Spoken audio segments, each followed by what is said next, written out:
Hi guys, welcome back Shweta Krishna YouTube channel. ನಾನು ಇವತ್ತಿನ ವ್ಲಾಗ್ನ ನಮ್ಮ ಅಕ್ಕ ಅವ್ರ ಊರಲ್ಲೇ ಸ್ಟಾರ್ಟ್ ಮಾಡ್ತಾಯಿದ್ದೀನಿ. ಬದುಕು ಒಂದು ಸುಂದರ ರಂಗೋಲಿ, ಒಂದು ಚುಕ್ಕಿ ಕ್ರಮ ತಪ್ಪಿದರೂ ಅದರ ಅಂದ ಕೆಡುವುದು ಅಂತ ಹೇಳ್ತಾ ಈ ವಿಡಿಯೋನ ಸ್ಟಾರ್ಟ್ ಮಾಡ್ತಾಯಿದ್ದೀನಿ. ಬೆಳಗ್ಗೆ ಬೇಗ ಎದ್ದು ಮನೆ ಮುಂದೆ ರಂಗೋಲಿ ಹಾಕಿ ನೇಚರ್ನ ನೋಡಿ ಎಂಜಾಯ್ ಮಾಡ್ಕೊಂಡಿದ್ವಿ. ನೇಚರ್ ಮಾತ್ರ ತುಂಬ ಚೆನ್ನಾಗಿತ್ತು. ಇದು ನಮ್ಮ ಅಕ್ಕ ಅವ್ರ ಮನೆ. ಅವ್ರು ನಮ್ಮ ಅಕ್ಕ ಬಿಸಿ ನೀರು ಕಾಯಿಸ್ತಾಯಿದ್ರು. ಸೊ ತುಂಬ ಚಳಿ ಇತ್ತು. ಎಸ್ಟರ್ಡೇ ನೈಟ್ ಮಳೆ ಬಂದಿತ್ತು. ಅವ್ರ ಮನೆಯಿಂದ ಎದ್ದು ಬಂದ ತಕ್ಷಣ ಬೆಟ್ಟ ಗುಡ್ಡಗಳೇ ಕಾಣಿಸ್ತಾ ಇರುತ್ತೆ. ಅಷ್ಟು ಚೆನ್ನಾಗಿತ್ತು ನಮ್ಮ ಅಕ್ಕವ್ರೂರು. ಇದು ಅವ್ರ ಮನೆ ಮುಂದೆ ಇರೋ ಗಿಡಗಳು. ಹಳ್ಳಿ ಅಂದ್ರೇ ಅಷ್ಟು ಪ್ರತಿಯೊಂದು ಮನೆ ಹತ್ರನೂ ಗಿಡಗಳಿದ್ದೇ ಇರುತ್ತೆ.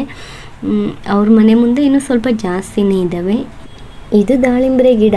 ಕಾಯಿಯನ್ನು ತುಂಬ ಬಿಟ್ಟಿದ್ವು. ಬಟ್ ನಾವು ವಿಹಾನ್ ಕಿತ್ಲಾ ಅಂತ ಕೇಳ್ತಿದ್ನು.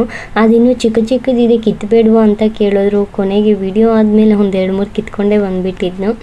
ಇನ್ನೂ ಅಕ್ಕಪಕ್ಕದೆಲ್ಲ ತುಂಬ ಗಿಡಗಳೇ ಇತ್ತು. ಬಟ್ ನಾನೇ ವಿಡಿಯೋ ಮಾಡಲಿಕ್ಕೆ ಟೈಮ್ ಆಗಿಲ್ಲ. ಏಕೆಂದರೆ ಊಟ ಎಲ್ಲ ರೆಡಿ ಮಾಡಬೇಕಿತ್ತು. ತುಂಬ ಊರವ್ರಿಗೆಲ್ಲ ಊಟ ಹಾಕಿಸ್ತಾ ಇದ್ವಿ. ಅದಕ್ಕೆ ಅಡುಗೆ ಮಾಡೋ ಕೆಲಸ ಇತ್ತು. ಸೊ ಊಟ ರೆಡಿ ಮಾಡಾದ್ಮೇಲೆ ಎಲ್ಲರಿಗೂ ಊಟ ಕೂಡ ಬಡಿಸಿದ್ವಿ. ಬಡಿಸೋ ಅಷ್ಟೊತ್ತಿಗೆ ಮೆರವಣಿಗೆ ಸ್ಟಾರ್ಟ್ ಮಾಡ್ತಾಯಿದ್ರು.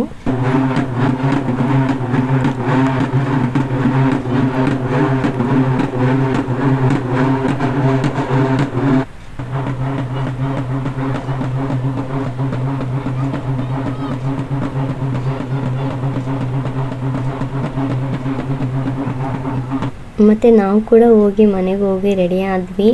ಇವಳು ನಮ್ಮ ಅಕ್ಕ ಮಗಳು ಪೂಜಾ. ರೆಡಿ ಏನೋ ಆದ್ವಿ. ಬಟ್ ಮೆರವಣಿಗೆ ಮಾಡಲಿಕ್ಕಾಗಲಿಲ್ಲ ಆವಾಗ. ಯಾಕಂದರೆ ಫುಲ್ಲು ಗಾಳಿ ಮಳೆ ಬರ್ತಾಯಿತ್ತು. ಮಳೆ ಕೂಡ ಬಂತು.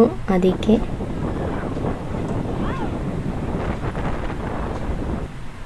ಮತ್ತು ಮಳೆಯೆಲ್ಲ ನಿಂತ ಮೇಲೆ ತುಂಬ ನೈಟ್ ಒಂದು 10 ಗಂಟೆಯಲ್ಲಿ ಮೆರವಣಿಗೆ ಸ್ಟಾರ್ಟ್ ಮಾಡಿದ್ರೆ.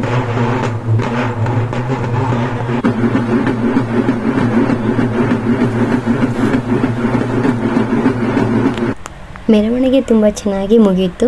ಅದಾದಮೇಲೆ ನಾವು ನೆಕ್ಸ್ಟ್ ಬ್ಯಾಂಗ್ಳೂರಿಗೆ ಬರೋಕ್ಕೆ ರೆಡಿ ಆಗ್ತಾಯಿದ್ವಿ. ಹೆಂಗೂ ಟ್ರಾವೆಲಿಂಗ್ ಮಾಡುವಾಗ ನನಗೊಂದು ವಿಷಯ ನೆನಪಾಯಿತು. ಅದನ್ನು ನಿಮ್ಮ ಹತ್ರ ಶೇರ್ ಮಾಡ್ತೀನಿ. ಲಾಸ್ಟ್ ಟೈಮ್ ನಾನು ನಮ್ಮ ಅಮ್ಮವ್ರ ಜೊತೆ ಕೋಟಿಲಿಂಗೇಶ್ವರಕ್ಕೆ ಹೋಗಿದ್ದೆ. ಅಲ್ಲಿಂದ ರಿಟರ್ನ್ ಬರುವಾಗ ನಮ್ಮ ಬಸ್ ಸ್ಟಾಪ್ನಲ್ಲಿ ಬಸ್ ಇತ್ತು. ಒಂದು ಸ್ವಲ್ಪ ಜನನೇ ಇದ್ದರು, ಒಂದು 10 ಮೆಂಬರ್ಸ್ ಇದ್ದರು. ನಮ್ಮಮ್ಮ ಅವರಿದ್ದಾಗೂ ಬೇಗ ಹತ್ತು ಅಂತ ಹೇಳ್ತಾಯಿದ್ರು. ನಾನು ನಮ್ಮಮ್ಮ ಕೇಳಿದೆ ಯಾಕಮ್ಮ ಅಂತ. ಅವಾಗ ನಮ್ಮಮ್ಮ ಹೇಳ್ತಾ ಇದ್ದಾರೆ, ಬೇಗ ಹತ್ತಿದ್ರೆ ಫ್ರಂಟ್ನಲ್ಲಿ ವಿಂಡೋ ಸೀಟ್ ಸಿಗುತ್ತೆ ಅಂತ ಹೇಳ್ಬಿಟ್ಟು. ಸೊ ಆಗ ನನಗೊಂದು ವಿಷಯ ರಿಯಲೈಸ್ ಆಯಿತು, ಎಲ್ಲರೂ ಟ್ರಾವೆಲಿಂಗ್ ಮಾಡುವಾಗ ಹೀಗೆ ಯೋಚನೆ ಮಾಡ್ತಾರೆ ಅಂತ.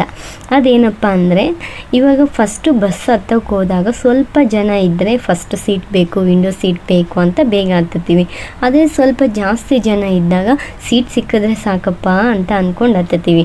ಅದೇ ತುಂಬ ಜನ ಇದ್ದಾಗ ನಮ್ಗೆ ಎಲ್ಲಾದರೂ ಎಮರ್ಜೆನ್ಸಿಯಾಗಿ ಹೋಗಬೇಕಾಗಿರೋ ಸಿಚುವೇಶನ್ ಇದ್ದರೆ ನಿಂತ್ಕೊಳ್ಳೋಕೆ ಜಾಗ ಸಿಕ್ಕಿದ್ರೆ ಸಾಕಪ್ಪ ಅಂತ ಯೋಚನೆ ಮಾಡ್ತೀವಿ. ಇದೇ ಥರ ನೀವು ಯೋಚನೆ ಮಾಡಿದರೆ ಎಸ್ ಅಂತ ಕಾಮೆಂಟ್ ಮಾಡಿ, ಸಬ್ಸ್ಕ್ರೈಬ್ ಮಾಡ್ಕೊಳ್ಳಿ. Thank you for watching.